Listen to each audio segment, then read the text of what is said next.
अतिक्रमणमुक्त इचलकरंजीसाठी 21 एप्रिलपासून मोहीम. महापौर धातुंडे यांचा निर्धार. शहराला वाढत्या अतिक्रमणाचा विळखा बसल्याने ते अतिक्रमणमुक्त करण्यासाठी इचलकरंजी महापालिकेने ठोस ॲक्शन प्लॅन तयार केला असून येत्या 21 एप्रिलपासून प्रत्यक्ष अतिक्रमण हटाव मोहिमेला सुरुवात करण्यात येणार आहे, अशी माहिती महापौर उदय धातुंडे यांनी दिली.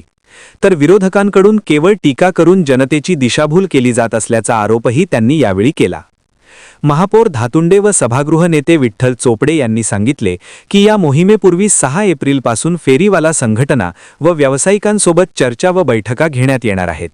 कोणत्याही व्यावसायिकावर अन्याय होऊ नये यासाठी पुनर्वसनाची योग्य व्यवस्था केली जाणार असून टप्प्याटप्प्याने कारवाई केली जाईल.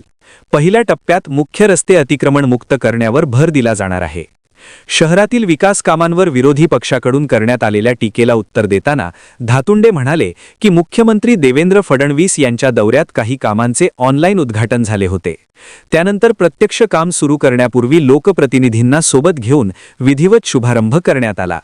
या प्रक्रियेत टीकेसारखे काहीही नव्हते. मात्र विरोधक केवळ विरोधासाठीच भूमिका घेत आहेत. दरम्यान शहरातील स्वच्छतेच्या प्रश्नावरही महापालिका प्रशासन गंभीर असल्याचे त्यांनी स्पष्ट केले.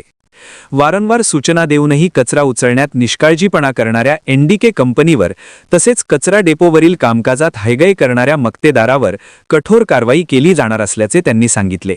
स्वच्छतेच्या बाबतीत कोणतीही तडजोड केली जाणार नाही, असेही त्यांनी ठामपणे नमूद केले.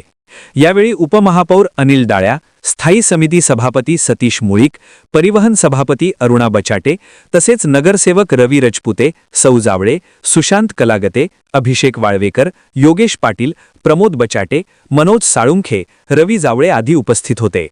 वसुंधरा शक्ती न्यूजसाठी पत्रकार विजय तोडकर. चॅनलला सबस्क्राइब करा आणि परिसरातील ताज्या घडामोडी सर्वात आधी बघण्यासाठी बेल आयकॉन